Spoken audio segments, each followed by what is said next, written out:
Hello बच्चों, very good evening. आज के लेक्चर में आपका बहुत बहुत स्वागत है। आज हम नीट के उड़ान बैच में, हिंदी माध्यम के नीट के उड़ान बैच में लेके आए हैं बेसिक मैथमेटिक्स की दूसरी क्लास। बेसिक मैथमेटिक्स की दूसरी क्लास। और पहली क्लास में भी हमने बहुत कुछ चीजें बताई थी, और आज की क्लास में भी बहुत सारी हम जनरली ऐसी चीजें बताएंगे, इजी चीजें बताएंगे जो आपको लगेगा हाँ ये तो हमें आ तो रही है, लेकिन इनका उपयोग यहां भी हो रहा है। बहुत सारे क्वेश्चंस में डायरेक्टली यूज हो रही हैं। तो चलिए बिना देर किए अपन अपनी क्लास शुरू करते हैं। बेसिक मैथमेटिक्स होमवर्क मैंने आपको दिया था, पहली क्लास में आपको होमवर्क दिया था मैंने कि 27 की घात 2/3 को आपको हल करना है। 27 की घात 2/3 को हल करना है। हल कैसे करोगे आप? पहले आप 27 को लिखिए, घात में लिखिए। 27 को क्या लिख सकते हो आप? 3 की घात 3 और इसकी घात 2/3। घात की घात हमने नियम पढ़ा है, घात की घात गुणा होती है। तो 3 की घात 3 इंटू 2/3, 3 से 3 कैंसिल, 3 की घात 2, तो उत्तर आ गए 9। ऐसे ही हम गणना कर सकते हैं किसकी? 64 की घात 4/3, 8 की घात 5/3। 8 को क्या लिख सकते हैं? 2 की घात 3, इसकी घात 5/3, 2 की घात 3 इंटू 5/3। घात की घात क्या करेंगे? गुणा करेंगे। आंसर आएगा 2 की घात 5, यानी आंसर क्या आया? 2 इंटू 2 इंटू 2 इंटू 2, तो कितने हो गए? 32। आंसर क्या आ गया? 32। इसके बाद में अपने पास में है कि क्या 0.4, 0.40 और 0.400 क्या सभी समान है? तो देखें इनको, यहां से इसका दशमलव हटाइए, इसको लिख दोगे आप 4/10। इसका दशमलव हटाइए, इसको लिख दोगे 40/100। क्योंकि 2 अंकों पे दशमलव है तो नीचे 2 जीरो लगा देंगे, 3 अंकों पर दशमलव है तो नीचे 3 जीरो लगा देंगे। तो इसको अपन लिख देंगे 400/1000। अब देखिए क्या ये समान है? 0 से 0 कैंसिल, यहां 2 जीरो से 2 जीरो कैंसिल, सभी की वैल्यू कितनी आ रही है? 4/10। और इसको अगर यदि अपन हल करना चाहिए तो ये हो गया 2/5, ये भी 2/5 और ये भी 2/5। तो ये सभी क्या है? समान है। यानी दशमलव के बाद में हम कितने जीरो लगाएंगे वो सभी संख्याएं क्या आएंगी? समान आएंगी। जैसे आगे अपन बात करते हैं 0.75 की। 0.75 को आप क्या लिख सकते हो? 75/100। इसको आप क्या लिख दोगे? 25 का भाग लगाइए 3 बार, और 100 में 25 का भाग लगाइए 4 बार। तो इसको अपन 3/4 भी रख सकते हैं। 0.75 जहां आ रहा है उसकी जगह 3/4 रख के सिंप्लीफाई कर लो। 0.25 को क्या लिखोगे? 25/100। 25 का भाग 25 में एक बार, 100 में 4 बार, तो इसको क्या लिख दोगे? 1/4। 0.60 है, 60 है, इसको क्या लिखेंगे? 60/100। 0 से 0 कैंसिल, 3/5। 2 का भाग 6 में 2 3 बार, और 10 में 5 बार, तो आंसर आ गया 3/5। ऐसे ही 0.40 को लिख सकते हैं। नीचे जैसे अपने पास में है 16 गुणा 0.75, तो आप 16 गुणा अपॉइंट 75 को क्या लिख दोगे आप? 3/4। 4 से 4 बार, आंसर निकल के आ गया 12। अब आप कहोगे सर गुणा कहां हो रहा है? गुणा अपने कई क्वेश्चनों में अप्रोच लगाने के लिए काम में आ रहा है। जैसे नीट का एक क्वेश्चन है ये कि 3Li7 लिथियम 3 7 का द्रव्यमान क्षति है वो 0.042 यू दी हुई है। यू क्या है? इसका मात्रक है। तो 3Li7 की बंधन ऊर्जा की गणना करो। हमें क्या पूछा है? बंधन ऊर्जा की गणना कीजिए। अब देखो कैलकुलेशन से आप अप्रोच क्या लगाओगे? हिंट भी अपने दी हुई है, del m इंटू सी स्क्वायर। बंधन ऊर्जा का सूत्र क्या है? द्रव्यमान क्षति इंटू सी स्क्वायर, और सी क्या है? प्रकाश की चाल, और इसका मान फिक्स होता है 3 गुणा 10 की घात 8 मीटर प्रति सेकंड। तो हम मान रखेंगे इसमें, तो 0.042, ठीक है ना, बंधन ऊर्जा। और ये यहां हमने एक चीज छोड़ दी, बंधन ऊर्जा प्रति न्यूक्लियन है क्वेश्चन में, प्रति न्यूक्लियन, बंधन ऊर्जा प्रति न्यूक्लियन की गणना करवाई हुई है। तो 0.042 गुणा 3 गुणा 10 की घात 8 गुणा 3 गुणा 10 की घात 8। देखो क्या है अपने पास। अब देखो अपन गणना कैसे करेंगे, यहां से देखिए, आप 3 इंटू 3 9, अब 9 को गुणा करो किससे? 4 से, तो कितना गया आंकड़ा, किस पे गया? 36 पे। और 3Li7 में न्यूक्लियन कितने हैं? 7, तो 36 को किससे डिवाइड करोगे? 7 से, तो 7 पंजो 35, यानी 5 पॉइंट समथिंग इसके आंसर आएंगे। अगर यदि रफ अपन आइडिया लगा के इसका कैलकुलेशन करके लगाए तो। अब 5 पॉइंट समथिंग कोई ऑप्शन है क्या? देखो आसपास में 5 के आसपास में कोई ऑप्शन नहीं है, 5 के ऑप्शन में केवल ये 5.6, तो इसका आंसर क्या हो जाएगा? 5.6 मिलियन इलेक्ट्रॉन वोल्ट। ठीक है, तो गणना में आगे जैसे क्वेश्चन, ये आपके लिए होमवर्क है, ठीक है, इसको पॉज करें और ये होमवर्क आप करें कि इसको आप क्या लिखोगे। ठीक है, जैसे एक आध अपन सोल्व करते हैं। अंडर रूट 0.81, इसको क्या लिखोगे आप? अंडर रूट तो लगा रहने दीजिए, ऊपर लिखिए 81 और दशमलव हटाएंगे तो नीचे क्या लगा देंगे? 100।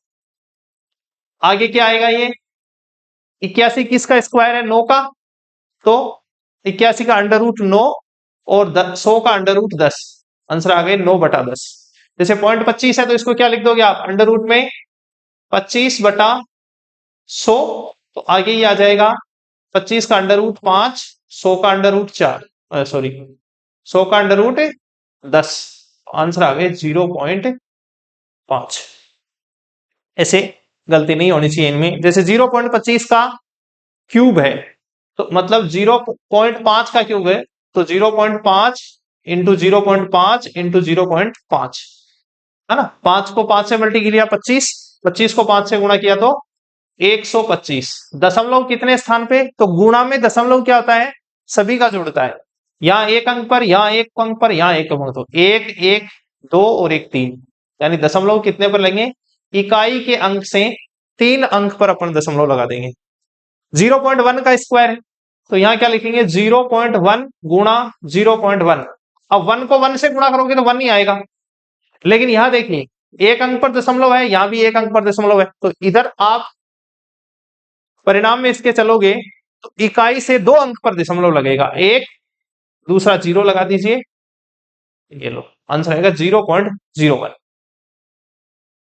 है ना। इसको आप खुद, इसको मैं सॉल्व करता हूं ना, ये होमवर्क के लिए आपके लिए ये छोड़ा है।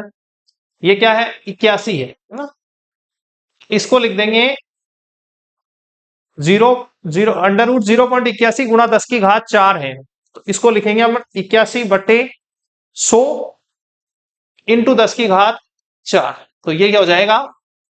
81 गुणा 10 की घात 2। देखो 10 की घात यहाँ 2 हो गई, 2 ऊपर वाली से कम कर दो, तो 81 गुणा 10 की घात 4, 81 का अंडर रूट 9 और 10 की घात 2 का अंडर रूट 10, आंसर ये आ गया।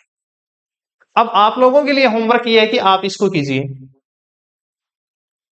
इस गुणा को आप हल कीजिए।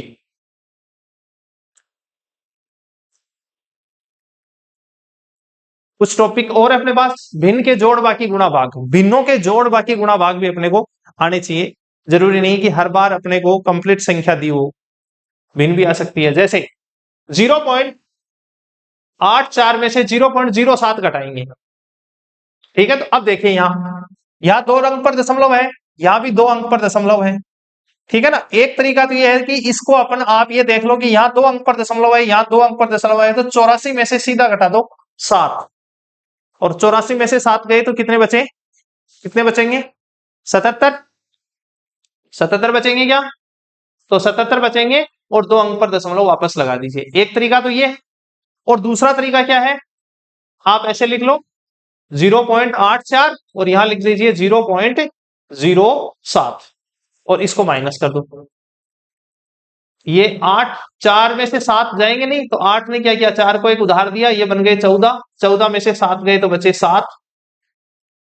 अब ये डिजिट बच गया यहां 7, तो ये बचा 7। ठीक है, और सीधा करना चाहो तो सीधा 84 में से 0.07, लेकिन इसकी कंडीशन ये है कि यहां देख लेना 2 अंक पर है, यहां 0.2 अंक पर है। देखिए यहां दूसरा क्वेश्चन देखिए 0.8 माइनस 0.04। अब आपके दुविधा ये है कि यहां 1 अंक पर दशमलव है, यहां 2 अंक पर दशमलव है। इसमें क्या करेंगे, इस संख्या को अपन 2 अंक पर दशमलव लेके आएंगे, यानी इस संख्या को क्या लिखेंगे, इसको अपन ऐसे लिखेंगे 0.80 माइनस 0.04, मतलब 0.80 में से 0.04 आपको घटाना है, तो 80 में से 4 घटा दीजिए 0.76। जैसे ये है तीसरा क्वेश्चन 0.84 प्लस 0.025, इसमें देखिए दशमलव नहीं है ना एक, तो आप क्या लिखोगे इसको 0.840 और इसके प्लस कर दो क्या 0.025 ना, जो भी इसका अंश ऐड कर दीजिए, इसको जोड़ दीजिए, आए वो आंसर है 0.865। जो ये देखिए यहां इसमें क्या करेंगे, हम यहां 0 लगा देंगे, नहीं नहीं पॉइंट के बाद में, पॉइंट के बाद में एक ही है ना, तो नहीं लगाएंगे, कोई दिक्कत नहीं। ये लो 2 अंकों पर दशमलव है, यहां भी 2 अंकों पर दशमलव है, तो इसको क्या किया जाएगा, दोनों ही संख्या क्या है, माइनस की है, दोनों ही संख्या माइनस की है, तो क्या करेंगे, दोनों को जोड़ देंगे। दोनों को क्या करेंगे, सिंपल ऐड कर देंगे, 4 और 4 8, 7 और 5 12, असल की 1 और 1 और 1 2, माइनस का 2.28। इसकी गुणा आप खुद करना और इसकी गुणा भी खुद करके आप देखना, ठीक है ना। अब आपको ऐसा लगेगा कि ये हम पढ़ क्यों रहे हैं, एक तो बहुत पहले हमने सीख लिया होगा ना, और लगेगा भी, लेकिन देखो यहां से क्वेश्चन आ रहे हैं, कहां आए क्वेश्चन, क्वेश्चन कहां आए हैं, देखिए नेट 2020 का क्वेश्चन है, नेट 2020 का क्वेश्चन है। क्या क्वेश्चन है, क्वेश्चन है 9.99 मीटर माइनस 0.0099 मीटर। सार्थक अंकों को ध्यान में रखते हुए इसका मान ज्ञात कीजिए। ये लो आपसे जो सिंपली क्या करवाया है, बाकी करवा ली सिंपल, इसमें से इसको घटवाया है, घटाया, और तो क्या करेंगे अपन, ये देखिए सार्थक अंक क्या होंगे वो अपन आगे चैप्टर में पढ़ेंगे, है ना। यहां इसमें से इसको माइनस कीजिए, आपको आंसर आ जाएगा। अब आपको सार्थक अंक पता हो चाहे नहीं हो, लेकिन आप इसको इसमें से अगर यदि घटा दोगे ना, तो सिंपली आंसर आ जाएगा। अगर यदि घटा भी सही दोगे तो कैसे घटाएंगे, 9.99 है ना। अब देखिए दूसरी जो संख्या है उसमें दशमलव को देखिए 4 अंक पर दशमलव है, और पहली में दशमलव है 2 अंक पर। इसको दशमलव के बाद में कितने लेंगे, 4 अंक लिखेंगे इसके, 9.99 और आगे 2 जीरो लगा दो, और यहां क्या करेंगे 0.009 और 9। ये लो अब अपन घटा देंगे इसमें से, और जो आएगा वो क्या आएगा, आंसर आएगा। ठीक है, 0 में से 9 नहीं जा सकते, तो क्या करेंगे, यहां से इसको एक क्या करेंगे, उधार देंगे, ये 10 बन गया, 10 में से 9 गया तो बचा 1। ठीक है, अब ये क्या करेगा, 0 खुद 0 था, इसको उधार कैसे देगा, तो इसने इससे उधार लेके दिया था, है ना, इससे उधार लिया इसने, तो ये अंक बन गया 8, ये 10 बन गया। प्रोसीजर क्या है समझिए इसको, 0 में से 9 लेना है, तो 0 को पूरी डिजिट बनाने के लिए, इससे बड़ा बनाने के लिए क्या करेंगे, एक इससे उधार लेंगे, उधार लेंगे तो ये खुद 0 उधार दे नहीं सकता, तो ये पहले उधार लेगा किससे, इस संख्या से, इस संख्या से इसने एक उधार लिया, तो ये वाली संख्या बन गई 8, ये बन गई 10, ये संख्या कितनी बन गई 10। 10 में से एक इसने ले लिया उधार, तो अब ये 10 बन गई, और 10 में से कितने गए, 9 गए, तो एक बचा।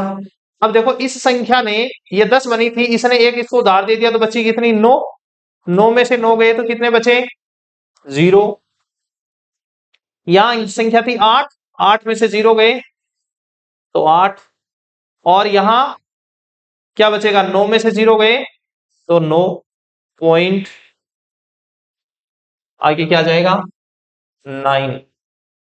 ये लो, आंसर ये आ गया अपना। ठीक है, दूसरा आपके पास तरीका क्या है कि आप इस संख्या को देख लो, ये है 0.0099 और ये है 0.9900, तो 9,900 में से 99 गया तो कितना बचेगा है, 900 में से 99 निकाल दोगे तो कितना बचेगा, वो निकाल लो और सिंपली इसको ऐसे कर दो सही। ठीक है ना, तो ये इसका आंसर हो गया। तो सीधा क्या आ रहा है, घटाने से क्वेश्चन आ रहा है। अगला जैसे इसको हल कीजिए, इसको हल कैसे करेंगे, इस तरीके से कोई संख्या हो तो इसको हल कैसे करेंगे, तो इसके 2 की मल्टीप्लाई कर दो सभी में। देखो यहां हर में 2 है, इसमें हर में 2 है, इसमें हर में 1 है, तो हर वाला हटाने के लिए क्या करेंगे, 2 से गुणा कर देंगे, तो ये आ जाएगा mu² प्लस ये आ जाएगा 3mgh प्लस ये आ जाएगा mv², 2 से गुणा करेंगे तो mv², यहाँ 2 कैंसिल हो जाएगा, यहाँ 2 कैंसिल होगा, 2 इससे मल्टीप्लाई हो जाएगा, इज इक्वल टू 0।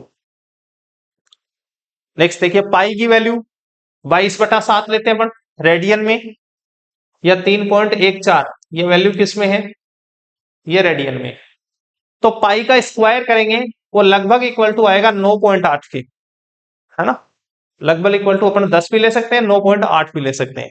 कहां लेंगे 9.8, जैसे हल की, जैसे क्वेश्चन अपने पास ऐसे हुए, √π² को हल कीजिए। अब π² की वैल्यू भी 9.8 के इक्वल है और जी की वैल्यू भी क्या है 9.8 के इक्वल है, अंडर रूट किया तो वैल्यू क्या आ गई 1। ठीक है ना, जी 10 लो तो इसको भी क्या ले लो, नियर इक्वल टू 10 ले लो, वैल्यू 1 ही आएगी। ठीक है ना, तो ये रफ अप्रोच है अपनी। आधारभूत बीजगणित, आधारभूत बीजगणित में क्या है 1/a प्लस 1/b, ये भी अपने बहुत बार काम में आ रहा है। क्या करेंगे, a इंटू बी क्या लेंगे, लघुत्तम लेंगे, इन दोनों को क्या कर देंगे, गुणा कर देंगे, यहां बचेगा b प्लस यहां बचेगा a, तो b प्लस a, या आप इसको ऐसे लिख दो a plus b upon A B, जैसे ये है, इसका लघुत्तम क्या लोगे, a upon B plus c upon D, तो इसका लघुत्तम ले लेंगे b इंटू डी, यानी ये दोनों हर है उनको गुणा कर देंगे। अब b का भाग इसमें लगाएंगे तो d बार, d को गुणा करेंगे a से तो ये आ जाएगा ए डी, प्लस d का भाग इसमें लगाएंगे b बार, b को गुणा करेंगे इससे तो ये आ जाएगा बी सी। इसी तरीके से ये क्या है, बाकी है, इसका लघुत्तम क्या लेंगे b इंटू डी लेंगे, b का भाग इसमें लगाएंगे, ये आ जाएगा ए डी, माइनस इसमें d का भाग बी डी में लगाएंगे तो b बार, तो ये बी सी, तो आ गया A D minus B C बटा बी डी। भागफल है डबल बटा आ रहा है, ए बटा बी है फिर बटा है, ए के नीचे जो ये वाला बटा है इसकी राशि चली जाएगी हर में। आप ये कह दो, मान लो ये मैन बटा है, ऊपर ये राशि है, नीचे ये राशि, ये राशि कहां जाएगी, बी नीचे आ जाएगी, और नीचे है सी, और सी अपॉन डी है, सी अपॉन डी है, तो डी वापस कहां चली जाएगी, ऊपर चली जाएगी। ठीक है ना, तो ये आ जाएगा A D upon B C. ये छोटी छोटी चीजें हैं बेसिक की जो अपने बिल्कुल क्लियर होनी चाहिए, ताकि हम कोई भी कैलकुलेशन करें तो उसमें अटके नहीं। क्वेश्चन कहाँ आ रहा है, क्वेश्चन आ रहे हैं इससे खूब आ रहे हैं, देखो सिंपल कैलकुलेशन से भी क्वेश्चन आ रहे हैं। 2022 में नीट में क्वेश्चन आया है, 3 माइक्रोफैरड का एक संधारित्र है, दूसरा है 9 माइक्रोफैरड का एक संधारित्र, समांतर क्रम और श्रेणी क्रम में तुल्य धारिता ज्ञात कीजिए। तो श्रेणी क्रम का क्या सूत्र है, श्रेणी क्रम का 1/c equivalent is equal to अपन लिख देंगे 1/c1 प्लस 1/c2। तो इसको आप क्या लिखोगे 1/3 प्लस 1/6, और ये आ जाएगा 6 और 3 और 6 का लघुत्तम लोगे तो 6, 3 का भाग 6 में 2 बार, 6 का भाग 6 में 1 बार, तो ये आ जाएगा 3/6, 3 से कट जाएगा, 3 एकम 3, 3 दूनी 6, तो ये आ गया 1/2। ठीक है, एक बटा सी इक्विवेलेंट आ गया, एक बटा सी इक्विवेलेंट क्या आ गया, एक बटा दो। तो सी इक्विवेलेंट निकालेंगे तो क्या करेंगे, या तो इसको वज्र गुणा करो और या इसको पलटी मार दो, अंश दोनों एलएचएस और आरएचएस दोनों को पलटी मार दो। तो दो पलटी का मतलब अंश को हर में ले जाओ, हर को अंश में ले आओ, और समांतर क्रम में जोड़ेंगे इसको, समांतर क्रम में जोड़ेंगे तो क्या करेंगे, सीधा सी बराबर क्या ले लेंगे, 3 + 9। तो सी की वैल्यू हो जाएगी कितनी आ जाएगी, 12 माइक्रोफेड आ जाएगी। क्वेश्चन आ रहे हैं, ठीक है ना। तो एक ये है चीजें। नेक्स्ट है अपना घटक और भागफल नियम, घटक व भागफल नियम, इसमें से भी क्वेश्चंस आते हैं और ये अपने सीखने इसलिए जरूरी है कि कैलकुलेशन को क्या करता है, इजी कर देता है ये। जैसे नियम क्या है, घटक व भागफल का क्या नियम है, नियम ये है कि A/B इज इक्वल टू लिखा हो C+D/C-D, यानी C और D के योग के रूप में और C और D के बाकी के रूप में अगर यदि लिखा हो, व्यवकलन के रूप में अगर यदि यहां लिखा है, तो अपन क्या करेंगे, C/D को क्या लिखेंगे, तो हम C/D को लिख सकते हैं इसके A+B/A-B, यानी जो संक्रिया C और D के साथ हो रही थी, अगर यदि यहां से अपन C/D निकालें तो वही संक्रिया A और B के साथ कर दीजिए, ठीक है ना। यानी A/B is equal to C+D/C-D है, तो C/D को क्या लिखोगे, C/D को लिखोगे जो संक्रिया C और D के साथ हो रही है वही काम कर दीजिए आप A और B के साथ, अंश में दोनों का जोड़ लिख दीजिए, हर में दोनों की बाकी लिख दीजिए। जैसे क्वेश्चन आया हुआ प्रकाशिकी का, तरंग प्रकाशिकी का क्वेश्चन है, √I1 + I2 आया हुआ क्वेश्चन है ये, आप सर्च कीजिए कहां आया हुआ है, √I1 + √I2 बटे √I1 - √I2 is equal to 3/4। पूछा क्या आपसे, I1 और I2 का अनुपात बताइए। आप क्या करोगे, हमने कॉन्सेप्ट क्या पढ़ा है कि I1 I2 निकालेंगे तो जो काम यहां हो रहा है वो काम इनके साथ करेंगे, यानी √I1 बटे √I2 इज इक्वल टू आप क्या लिखोगे, 3 + 4 बटे 3 - 4, तो ये आ गया 7 बटे -1। अब अंडर रूट से आपको क्या लेके आना है, अनुपात लेके आना है, तो I1 बटा I2 आप लिखोगे, इस पूरे का क्या करोगे, स्क्वायर करोगे, 7 का स्क्वायर 49 और -1 का स्क्वायर +1, तो अनुपात आ गया कितना, अनुपात आ गया दोस्तों I1 बटा I2 आया 49/1, और जनरली खूब पूछा गया ये क्वेश्चन। जैसे है क्वेश्चन है x + 1 बटा x - 1 इज इक्वल टू 7 दिया हो, कैसे करोगे आप इसको, तो आप क्या करोगे, x बटा 1, यहां राशियां कौन सी है, एक राशि x है और एक राशि a है ना, तो x बटा 1 इज इक्वल टू आप इसको लिखोगे 7 + 1 बटा 7 - 1, तो वैल्यू आ गई, ऊपर आ गया 8, नीचे आ गया 6, यानी x upon 1 is equal to आ गया 8/6, इसको वज्र गुणा कर दीजिए, 6x is equal to 8, x की वैल्यू आ गई 8/6, 2 के पहाड़े से काटिए तो वैल्यू आ गई 4/3, यानी x की वैल्यू क्या निकल के आई, 4/3 निकल के आई। एक और क्वेश्चन है कि sine theta plus cos theta बटे sine theta minus cos theta is equal to 5/3 हो, तो वही क्या लगाएंगे, वही नियम इसमें लगाएंगे कि साइन थीटा बटे cos theta is equal to क्या लिखेंगे, इसके योगफल के रूप में, अंश में दोनों का योग करेंगे और हर में दोनों की एक दूसरे से माइनस कर देंगे, A+B बटा A-B, यही है। तो यहां क्या आएगा 8/2, यानी वैल्यू आ गई 4। साइन थीटा बटे कोस थीटा होता है टेन थीटा, यानी टेन थीटा की वैल्यू कितनी आ गई, 4 आ गई। हो गया, हो गया, ये लो, इस तरीके से क्वेश्चंस को, कैलकुलेशन को इजी करने के काम ये आ रहा है। नेक्स्ट अपना है समानुपाती व रेखिक निर्भरता। अगला क्या है, समानुपाती व रेखीय निर्भरता। इसको कैसे पढ़ेंगे, मान लो x y के समानुपाती, अपने ये पढ़े y समानुपाती x।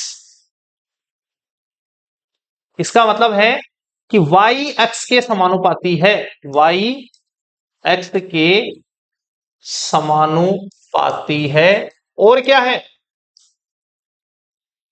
रेखीय निर्भरता है, रेखिक निर्भर। क्या है? रेखिक निर्भर है, लीनियरली डिपेंड है। आप ये क्या बोलोगे? y x के डायरेक्टली प्रोपोर्शनल है। क्या है? y x के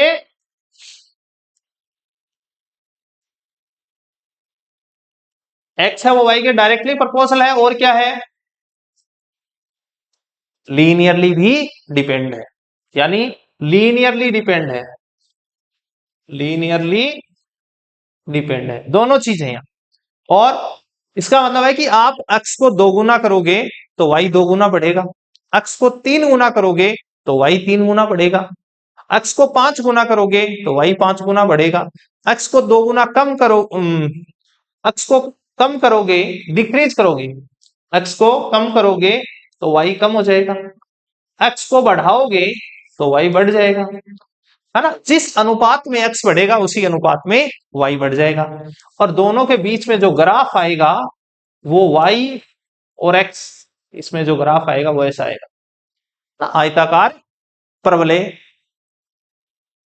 आयताकार परवलय जैसा आएगा। ठीक है।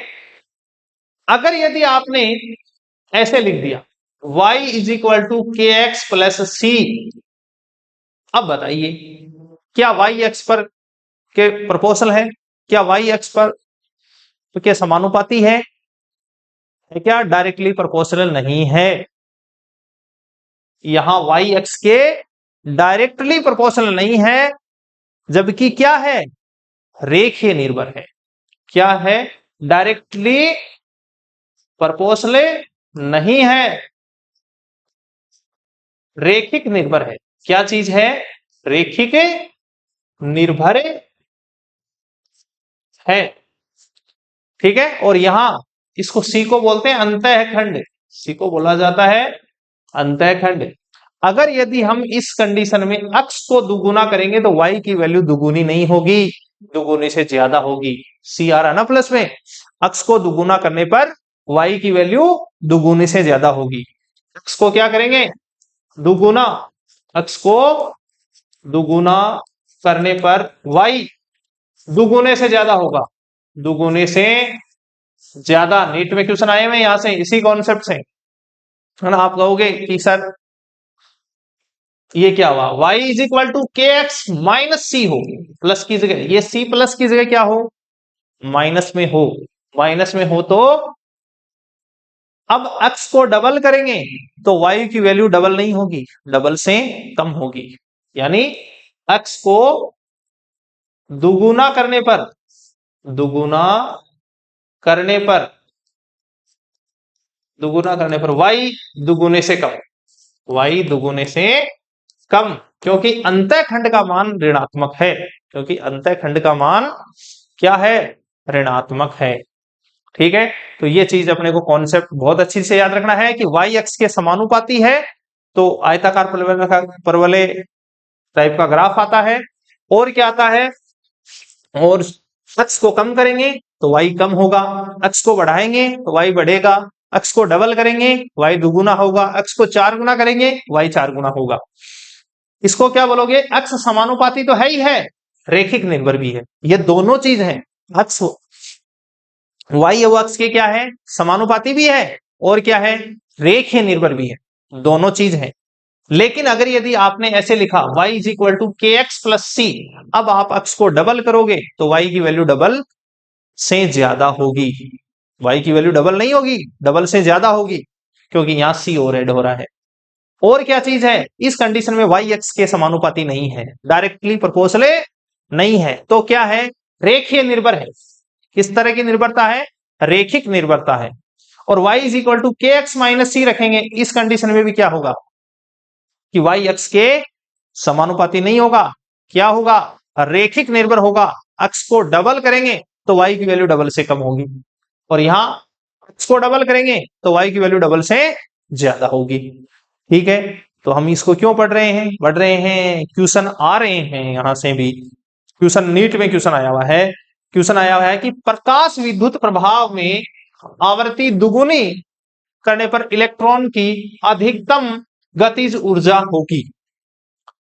अब देखो, आवृत्ति दुगुनी करने पर आप ऐसे नहीं लिखते क्या उस समीकरण को, एच न्यू बराबर है एच न्यू नॉट प्लस, है ना, गतिज ऊर्जा लिखते हो, ऐसे लिखते हैं अपने। या आवृत्ति को दुगुना करेंगे तो गतिज ऊर्जा क्या होगी, दुगुने से ज्यादा होगी। गतिज ऊर्जा क्या होगी, दुगुने से ज्यादा होगी। समानुपाती का एक क्वेश्चन और आया, देखो नीट 2024 में, नीट 2024 में क्वेश्चन आया है, और ये तो अभी करंट में ही है, कि आदर्श ट्रांसफार्मर के लिए एनपी बटा एनएस का अनुपात दिया हुआ है 1/2।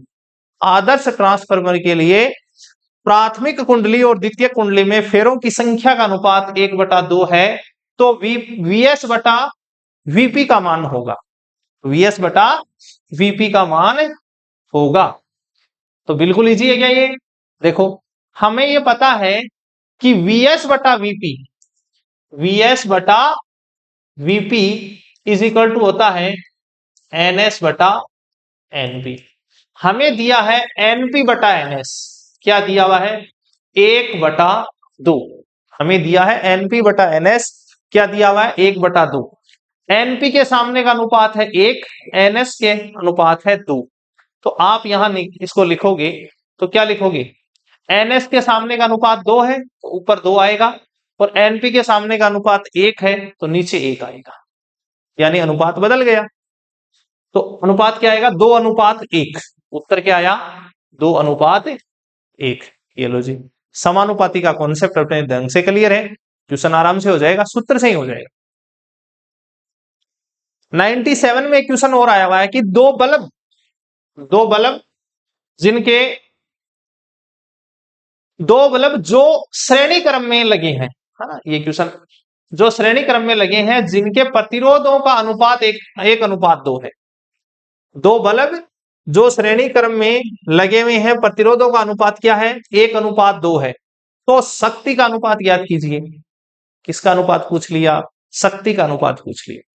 और किस क्रम में लगे हुए हैं, दोनों बल्ब लगे हुए हैं श्रेणी क्रम में, एक बल्ब लगा दिया फिर दूसरा बल्ब लगा दिया। श्रेणी क्रम में है तो हम शक्ति का सूत्र लिखते हैं P = I²R। क्या लिखते हैं, I²R। श्रेणी क्रम में दोनों बल्ब हैं तो I की वैल्यू समान है, तो इसका मतलब P समानुपाती होगा किसके, R के। P किसके समानुपाती होगा, R के समानुपाती होगा। मतलब P1 आपको R1/R2 दिया गया, क्या दिया आपको, R1/R2। आपको पूछा है P1/P2, है ना, R1/R2 आपको दिया हुआ है कितना, 1/2। तो P1/P2 क्या लिखोगे आप, यहां जाइए, P1/P2 क्या लिखोगे, P1/P2 लिखोगे आप, क्या लिखोगे, R1/R2। R1 का मान 1, R2 2, R1 के सामने का अनुपात 1 और R2 2, तो 1:2 होगा। तो आंसर मैच नहीं कर रहा है, तो ये वाला यहां आंसर ये 1:2 है ना, गलत प्रिंट हो गया यहाँ, 1:2। एक कोविड 2020 में आया हुआ है, एक क्वेश्चन और आया हुआ है कोविड 2020 में आया हुआ है कि दो समान चालक, समान लंबाई, समान पदार्थ तथा समान प्रतिरोध है, एक का काट क्षेत्रफल A1 है और दूसरे का काट क्षेत्रफल A2 है, तो A1/A2 का मान बताइए। अब यहां देखो आपको एक कॉन्सेप्ट और भी ध्यान में रखना पड़ेगा, क्या रखना पड़ेगा, आ जाइए आप, समानुपाती भाई, किसी चालक तार का जो प्रतिरोध होता है वो लंबाई पर, काट क्षेत्रफल पर निर्भर करता है, और उसका अपन फॉर्मूला पता है क्या है, R = क्या होता है, ρL/A होता है, ρL/A। आपको क्वेश्चन में कहा है कि R सेम है, कोई परिवर्तन नहीं, L भी सेम है, इसमें भी कोई परिवर्तन नहीं, रो भी सेम है क्योंकि पदार्थ सेम है, तो रो में भी कोई परिवर्तन नहीं। तो जब इस फॉर्मूले की 3 क्वांटिटी सेम है तो इसमें तो टोटल है ही 4, 3 सेम है तो चौथी भी क्या होगी, सेम होगी, चौथी भी क्या होगी, सेम होगी, क्योंकि 3 क्वांटिटी सेम है, 4 ही क्वांटिटी तो पूरी है और उनमें से 3 समान है, तो चौथी भी क्या होगी, समान होगी। मतलब A1 बटा A2 की वैल्यू क्या आएगी, 1 आएगी, यानी A1 और A2 दोनों क्या आएंगे, इस कंडीशन में बराबर आएंगे। और देखिए कॉन्सेप्ट देखिए आप, और देखिए ये जरूरी नहीं है, ये जरूरी नहीं है कि किसी सूत्र में प्रयोग होने वाली सभी भौतिक राशियों का उपयोग क्वेश्चन बनाने के लिए किया जाए। ये जरूरी नहीं है कि, हाँ आप नोट कर लो अच्छी तरीके से कि ये जरूरी नहीं है कि एक सूत्र में प्रयोग होने वाली सभी भौतिक राशियों का उपयोग क्वेश्चन बनाने के लिए प्रयोग करे, या क्वेश्चन बनाने वाला उन सभी भौतिक राशियों का यूज करे। आपको कांस्टेंट भी दे सकता है, जैसे यही फॉर्मूला है, यही फॉर्मूला अगर यदि ऐसे होता R is equal to rho L by में ए, आपको ये कह देता एल सेम है, रो सेम है, तो R किसके प्रोपोर्शनल, ए के, R किसके इनवर्सली प्रोपोर्शनल, बाकी को देखने की आवश्यकता ही नहीं है ना। आपको कहते हैं कि रो और ए सेम है, तो R किसके लेंथ के प्रोपोर्शनल है, R किसके समानुपाती है, लंबाई के समानुपाती है, ठीक है ना। तो जरूरी नहीं है कि ये इन तीनों का यूज करे। आपको कहते कोई भी 2 नियतांक दे दे, कोई भी एक नियतांक दे दे, एल और ए का वेरिएशन दे दे, आपको कहते कि रो सेम है, तो आर समानुपाती हो जाएगा एल बटा ए के। जैसे नीट 2025 में भी एक क्वेश्चन आया हुआ है कि एक तार है जिसके 8 टुकड़े कर दिए गए हैं, एक तार है जिसका प्रतिरोध R ओम है और उसके समान 8 टुकड़े करे हैं, तो एक टुकड़े का प्रतिरोध कितना हो गया, R बटा 8, है ना। एक तार है, इसका मतलब उसका क्या सेम है, एक तार है जिसका काट क्षेत्रफल एक समान है और एक ही पदार्थ से बना हुआ है, तो उसका रो सेम हो गया, काट क्षेत्रफल सेम हो गया, और उसके टुकड़े कर दिए 8, तो 8 टुकड़ों की लंबाई क्या हो गई, समान है, तो एक टुकड़े का जो प्रतिरोध हो जाएगा वो कितना हो जाएगा, R बटा 8 हो जाएगा। ऐसा क्वेश्चन आया हुआ है, जैसे प्रतिरोध पढ़ेंगे तो हम उसमें उसको हल करेंगे। जैसे ये फॉर्मूला है, केस नली में द्रव जो चढ़ता है उसकी ऊंचाई का सूत्र है H is equal to 2s cos theta बटे रो जी आर। H क्या है, ऊंचाई है, S क्या है, पृष्ठ तनाव है, थीटा क्या है, कॉन्टेक्ट एंगल है, R क्या है, त्रिज्या है, रो घनत्व है और G गुरुत्वीय त्वरण। अब आपको ये कहते हैं कि ये सेम है, ये सेम है, थीटा सेम है, रो सेम है, तो आपको कहते हैं H और R में क्या रिलेशन है, तो H R के क्या आएगा, व्युत्क्रमानुपाती आएगा, ऐसे लिखेंगे। अब आपको ये कहे कि इसमें सभी डाटा समान है केवल इसको छोड़कर, पृष्ठ तनाव को छोड़कर, तो लंबाई किसके समानुपाती आ गई, S के आ गई। हमें ये कहते हैं कि सभी डाटा समान है, कॉन्टेक्ट एंगल को छोड़कर H समानुपाती किसके हो जाएगा, इसके संपर्क कोण के समानुपाती हो जाएगा, संपर्क कोण की कोज्या के कोस थीटा के ना। जैसे कोई सूत्र अपने पास में, सॉलिड के लिए सूत्र है F अपॉन ए, बल बटा क्षेत्रफल बराबर gamma into del L by में L, gamma into del L by में एल, ये है। अब आपको ये कहते हैं कि एफ भी सेम है, ए भी सेम है यानी समान है, और गामा भी समान है। अब बताओ डेल एल और एल में क्या रिलेशन है, तो एल को इस साइड में ले जाओ, ये क्या हो जाएगा एफ बटा ए, और यहां आ गया डेल एल सॉरी एल और गामा इंटू डेल एल, तो यहां क्या आ गया, एल समानुपाती किसके आ गया, डेल एल के आ गया। इस तरीके से रिलेशन भी अपने को निकालने आने चाहिए, क्वेश्चन आते हैं। जैसे क्वेश्चन आया हुआ है किसका, 2025 में, कि द्रव्यमानहीन स्प्रिंग की लंबाई x1 बढ़ाने के लिए उसमें तनाव लगता है कितना, 7 न्यूटन का, और उसकी लंबाई को x2 बढ़ाएं तो तनाव लगेगा 7 न्यूटन का। x1 लंबाई बढ़ाने के लिए तनाव कितना, 5 न्यूटन, और x2 लंबाई बढ़ाने के लिए तनाव कितना, 7 न्यूटन। तो क्वेश्चन ये है कि 5x1 माइनस 2x2 के लिए कितना तनाव लगेगा, बताइए। अब हमें ये पता है F बराबर kx होता है, हमें क्या पता है, F बराबर kx होता है ना। तो 2 समीकरण बनेंगे, यहां 5 बराबर आ जाएगा k इंटू x1 और दूसरा x2 के लिए 7 न्यूटन, तो आ जाएगा 7 बराबर k इंटू x2। हमें पूछा किसके लिए है, इसके लिए, तो इसके लिए मान लो तनाव F1 है, कितना 5x1 माइनस 2x2, ये तो लंबाई तो है, इंटू k कर दीजिए। अब क्या करोगे, k तो ले लो बाहर, 5 x1 का मान यहां से लिख दो 5 बटा k माइनस ये क्या है 2, और x2 की वैल्यू यहां से रख दो 7 बटा k, 7 बटा k। तो क्या आया, k को कॉमन लेके काट दीजिए, k कॉमन लेके काट दो तो ये आएगा 25 माइनस 14, ये आएगी 11 न्यूटन, 11 न्यूटन। आप इस क्वेश्चन को पूरा पढ़ोगे ना तो आपके दिमाग में ऐसा आएगा कि क्वेश्चन कैसे सॉल्व करेंगे, होगा कि नहीं होगा, कौन सा कॉन्सेप्ट यूज करें, क्या करें। अरे कुछ ही अपने को कुछ यूज नहीं करना, केवल एक फॉर्मूला F बराबर kx यूज करना है। अगर यदि अपने को थोड़ी सी गणित आती है तो उसको अपन क्या करेंगे, क्वेश्चन को सही कर देंगे। तो ठीक है ना, तो इस तरीके से क्वेश्चन आ रहे हैं इनमें से नीट में लगातार।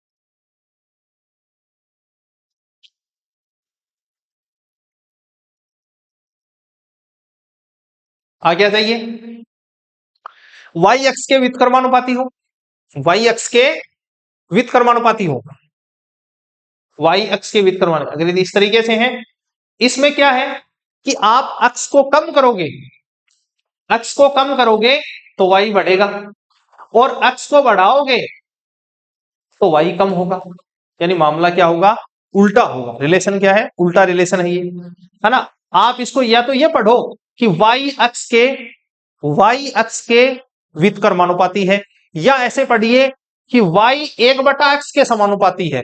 चिन्ह समान है दोनों में, बस शब्दों का फेर है कि अक्ष को पढ़ोगे तो y अक्ष के व्युत्क्रमानुपाती है, और y 1/x के क्या है, समानुपाती है। ग्राफ कैसा, ऐसा है, ग्राफ कैसा, ऐसा आएगा। अच्छा, एक पे अपने क्या कर दी, सॉरी अपन ने एक गलती कर दी, यहाँ y अक्ष के समानुपाती, यहाँ ये y अक्ष के समानुपाती का ग्राफ ये नहीं आएगा, है ना, करेक्ट कर लेना। आयताकार परवलय में नहीं, ये सरल रेखा है ये ग्राफ, ये बोल से निकल गया। ग्राफ कैसा है ये ग्राफ सरल रेखा है, ठीक है ना, फ्लो में निकल गया, ध्यान नहीं करा, है ना। y और x के समानुपाती का ग्राफ तो हो ही नहीं सकता, तो ग्राफ ऐसा नहीं है। कैसा है ये ग्राफ, सरल रेखा है, ठीक है ना, यानी y अक्ष के समानुपाती है तो ग्राफ सरल रेखा है, ठीक है ना। ये थोड़ी अपने मिस्टेक कर दी यहाँ, और कोई दिक्कत नहीं है वहां। आगे आ जाइए, व्युत्क्रमानुपाती, व्युत्क्रमानुपाती का ग्राफ ऐसा आएगा, देखिए व्युत्क्रमानुपाती का इस तरह का ग्राफ आएगा, ये आएगा आयताकार अतिपरवलय। ग्राफ कैसा आएगा, आयताकार अतिपरवलय आएगा। तो और y अक्ष स्क्वायर के व्युत्क्रमानुपाती हो तो भी ग्राफ लगभग ऐसा आएगा, आयताकार अतिपरवलय नहीं आएगा, लेकिन इसी के शकल का आएगा, इसी के शकल का ही आएगा, ठीक है। देखिए अब कई बार क्या होता है, जैसे अपन कुछ रिलेशन लिखते हैं, जैसे हमारे आदर्श केस समीकरण है पीवी बराबर एनआरटी, पीवी बराबर है एनआरटी, ठीक है ना। टी नियत हो, टी क्या हो, टी हो नियत, टी हो, टी को नियत रख दें, टी को नियत कर दें तो पीवी क्या हो जाएगा, पीवी इज इक्वल टू नियतांक, पीवी क्या हो जाएगा नियतांक, और पी हो जाएगा नियतांक बटे वी, पी क्या हो जाएगा नियतांक बटा वी, यानी पी और वी में जो रिलेशन है वो इस तरीके का है, यानी दाब है वो आयतन के व्युत्क्रमानुपाती। अब आप दो लिखोगे, P1 को क्या लिखोगे, तो कुछ ना कुछ कांस्टेंट लिख के क्या लिखोगे, V1 लिखोगे। P2 को क्या लिखोगे, कोई न कोई नियतांक बटे V2 लिखोगे। तो P1 बटा P2 क्या लिखोगे, P1 बटा P2 क्या लिखोगे, है ना। तो P1 को लिखोगे K बटा V1, और P2 को लिखोगे K बटा V2, V2 ऊपर चला जाएगा, तो क्या रिलेशन क्या आया, V2 बटा V1 आया, रिलेशन क्या निकल के आया, V2 बटा V1 आया। इसी सूत्र में अगर यदि फॉर्मूला सूत्र यही है, इसी सूत्र में अगर यदि v नियत हो, v क्या हो, नियत हो, तो p समानुपाती आएगा t के। p समानुपाती किसके आएगा, t के आएगा। तो आप इसको ऐसे लिख सकते हो कि p1 बटे p2 क्या आएगा, p1 बटे p2 आएगा, यानी p1 समानुपाती t1 के और p2 समानुपाती t2 के। तो ये संबंध भी अपने को क्या अच्छी तरीके से दिमाग में बिठा लेने हैं कि कहाँ व्युत्क्रमानुपाती काम आ रहा है, कहाँ समानुपाती काम आ रहा है। इन ग्राफ में क्या फर्क है, ये अपन ग्राफ पढ़ेंगे तब अच्छी तरीके से समझ लेंगे कि ग्राफों में दोनों में फर्क क्या है। आगे आ जाइए, जैसे क्वेश्चन आया हुआ है क्या कि ऊंचाई कब आया, ये 2024 में आया है, अभी करंट क्वेश्चन आया हुआ है 2024 का क्वेश्चन है। ऊंचाई ट्रांसफार्मर में फेरों की संख्या, ये फेरों की संख्या ऊंचाई ट्रांसफार्मर मतलब एनपी रेशियो अनुपात किसका दिया आपको, एनपी अनुपात एनएस दिया है, कितना 1:25 दिया है, ठीक है। तो लोड कुंडली में धारा, लोड कुंडली कौन सी होती है, द्वितीय कुंडली, है ना। तो प्राथमिक कुंडली में धारा की गणना करो। फॉर्मूला अपने पास पता ही है, फॉर्मूला पता होता है इसका आईपी बटा आईएस इज इक्वल टू, ये सूत्र उल्टा होता है, एनएस बटा एनपी होता है ना, एनएस बटा एनपी होता है। अब देखिए आईपी की वैल्यू कितनी पता नहीं, आईएस की वैल्यू कितनी दी हुई है 2 is equal to NS, NS के बराबर अनुपात क्या है 25। तो देख लो यहाँ 25 ऊपर लिखोगे आप, नीचे नहीं मत लिख देना। अब यहाँ आप यहाँ लिख दोगे 1/25 तो क्वेश्चन गलत हो जाएगा।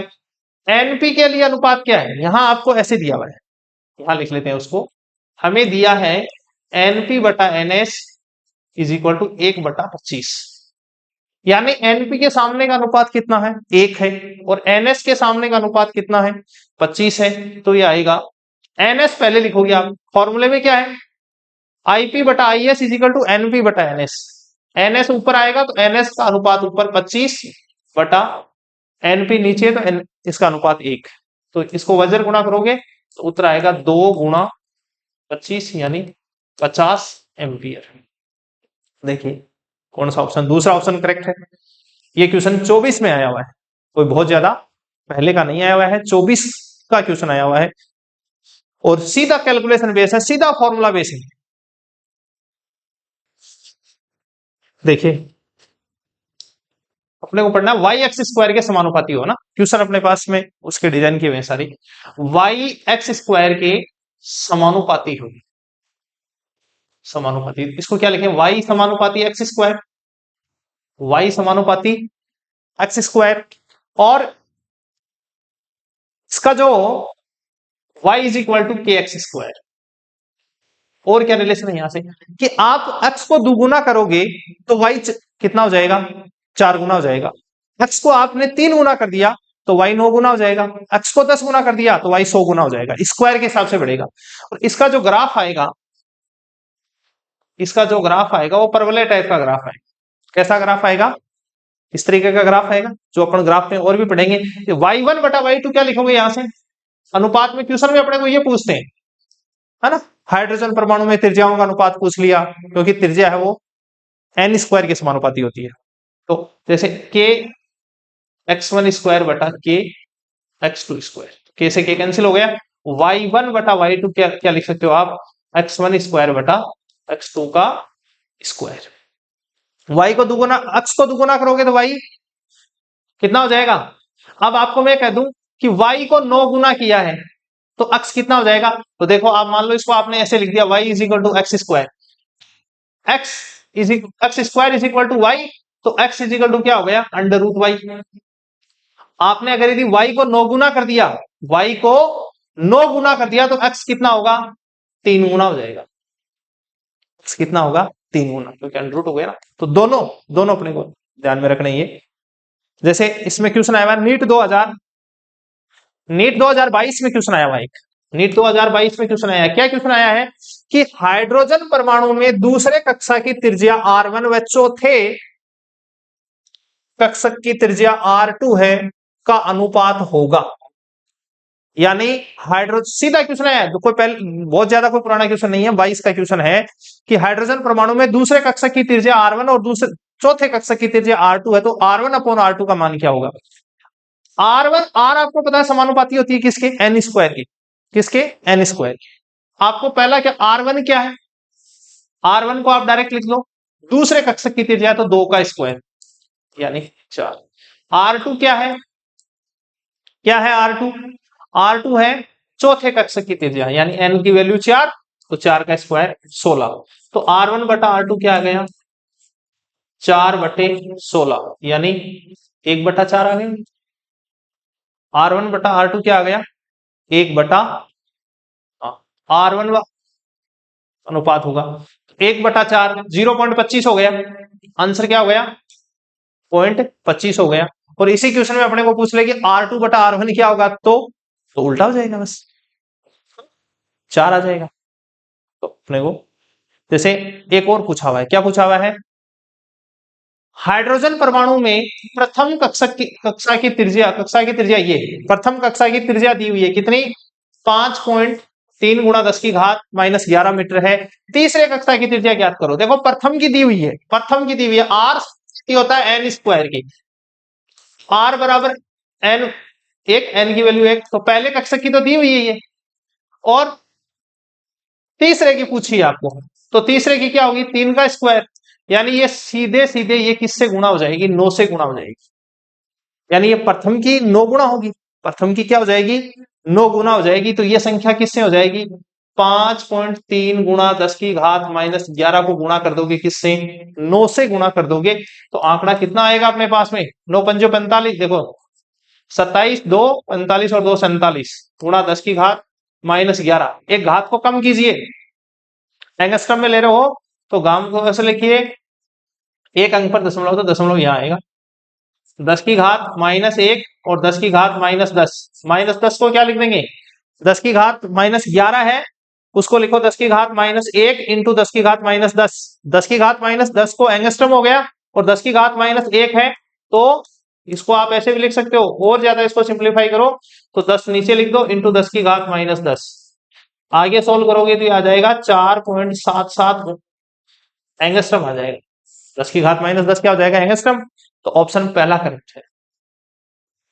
ठीक है, अब आप पे डिपेंड करता है कि इस कैलकुलेशन को आप कितना फास्ट कर पाते हो। हम अगर यदि हम इसको ज्यादा फास्ट करेंगे तो टाइम बच जाएगा अपना,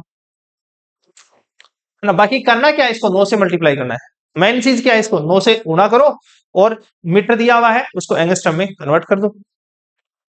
y √x के समानुपाती हो, y किसके हो, √x के समानुपाती हो, तो इसका ग्राफ कैसा आएगा, y √x के समानुपाती है, इसका ग्राफ आएगा ऐसे, कैसा, पहली बात तो है इस ऐसा ग्राफ, ठीक है ना। कई बार कुछ फिजिकल क्वांटिटी ऐसी होती है कि एक फिजिकल क्वांटिटी दूसरी फिजिकल क्वांटिटी के √, के समानुपाती होती है, और दोनों में ग्राफ पूछ लेते हैं फिर क्वेश्चन में, जैसे डोरी में उत्पन्न वेग उसमें उत्पन्न तनाव के √, के समानुपाती होता है, अगर यदि दोनों में ग्राफ पूछे तो ऐसा ग्राफ है। y √x के समानुपाती है, तो y इजिकल टू √x कर लीजिए आप, तो y स्क्वायर इजिकल टू क्या आ गया, x आ गया। अगर यदि y 81 गुना है, y 81 गुना है, तो x कितना हो जाएगा, x हो जाएगा 9 गुना, x कितना हो जाएगा, कितना होगा बोलो, y 81 टाइम्स है, x कितना होगा, ना ना ना ना, 81 के स्क्वायर टाइम्स है, हाँ गलत समझ पड़ो अपने, कि x कितना हो जाएगा, y अगर यदि 81 गुना हो गया तो x क्या होगा, y का स्क्वायर, यानी 81 गुणा 81, ठीक है ना, इस तरीके से लेंगे अपने। और x क्या है, अंडरूट में है, आपको कहते हैं कि x 4 गुना हो गया तो y बताइए, तो y 2 गुना हो गया, x अगर यदि 81 गुना हो गया तो y कितना होगा, 9 गुना हो जाएगा, ठीक है। तो इसको अपन अच्छी तरीके से याद रख लेंगे, रिलेशन ये है। और इस इंपॉर्टेंट क्या है, इसका ग्राफ भी इंपॉर्टेंट है इसका, जैसे क्वेश्चन आया हुआ है 2021 में, 2021 में एक क्वेश्चन आया हुआ है, क्या आया हुआ है देखिए, कि खींची हुई रस्सी में तनाव दुगुना करने पर प्रारंभिक व अंतिम वेग का अनुपात बताइए। 2021 नीट में क्वेश्चन आया। खींची हुई रस्सी में तनाव को दुगुना करने पर रस्सी में उत्पन्न वो वेग है वो तनाव के अंडर रूट के व्युत्क्रमानुपाती होता है ना, अंडर रूट के, हाँ, तनाव को दुगुना कर रहे हो आप, यानी V1 is equal to T1 का अंडर रूट और V2 को क्या लिखोगे, बटे करोगे T2 का अंडर रूट T2। तो T1 को क्या किया आपने, दुगुना किया, T2 को क्या किया, दुगुना, पहले का दुगुना, तो T1 से T1 कैंसिल, ऊपर आया 1, नीचे आया अंडर रूट 2, तो अनुपात क्या आया, 1/√2। क्या आया, 1/√2 निकल के आ गया। और भी कोई क्वेश्चन है क्या, देखो इस पर नहीं है ना। जैसे हो y अक्ष के, y समानुपाती हो अक्ष की घात 1/3 के, है ना, तो आप ऐसे लिख सकते हो इसको, y इज इक्वल टू अक्ष की घात 1/3, घातों की अल्टापट्टी कर दीजिए, y की घात 3 इज इक्वल टू अक्ष की घात 1। क्या किया आपने, इस घात को इधर उल्टा करके रख दिया, या दोनों साइड से क्या कर दो, क्यूब कर दो इसका, ठीक है ना। अब ये फॉर्मूला भी अपने काम में आता है, कहां आता है काम में, नाभिक की त्रिज्या में काम में आता है। नाभिक की त्रिज्या, है ना, नाभिक की त्रिज्या का सूत्र अपने क्या लिखते हैं, r is equal to r0 a की घात 1/3 लिखते हैं। यहां यह सूत्र अपने को काम में आता है। जैसे क्वेश्चन पूछा हुआ है 2022 में, क्या पूछा है, 189 जिसके परमाणु द्रव्यमान संख्या 189 का जो नाभिक है, दो हल्के नाभिकों में टूटता है जिनकी द्रव्यमान संख्या 125 व 64 है में टूटता है, तो इसकी त्रिज्याओं का अनुपात क्या करो, इसकी त्रिज्याओं का अनुपात पूछा है। तो हम क्या करेंगे, फॉर्मूला लगाएंगे, r is equal to a की घात 1/3, r0 तो कांस्टेंट है, तो r1 क्या लिखोगे आप, 125 की घात 1/3, और 125 की घात 1/3 का मतलब r1 कितना निकल के आएगा आपके पास, 5 की घात 25, 125 को क्या लिखोगे, 5 की घात 3 और उसकी घात क्या हुई 1/3। अब मैंने बताया कि घात की घात गुणा होती है, 3 और 1/3 को गुणा करोगे, 3 गुणा 1/3 तो 5 की घात 1 आ गया। R2 को क्या लिखोगे, 64 की घात 1/3, यानी 64 को क्या लिखोगे, 4 की घात 3 और इसकी घात 1/3, तो इसको लिख दोगे 4 की घात 3 गुणा 1/3, 3 से 3 कैंसिल, तो 4।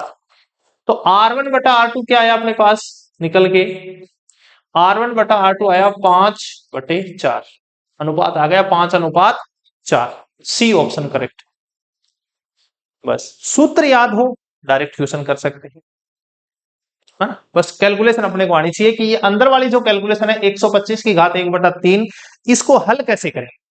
इसको जितना जल्दी हल करेंगे क्वेश्चन उतना ही जल्दी सॉल्व हो जाएगा, इसको जितना ज्यादा हल करेंगे उतना जल्दी सॉल्व हो जाएगा। तो आज के लिए पर्याप्त है मटेरियल, और जो होमवर्क दिया है वो पूरा करना है, और जितने क्वेश्चंस आपको दिए हैं, फॉर्मूले जितने आए हैं वो सारे याद करने हैं। Best of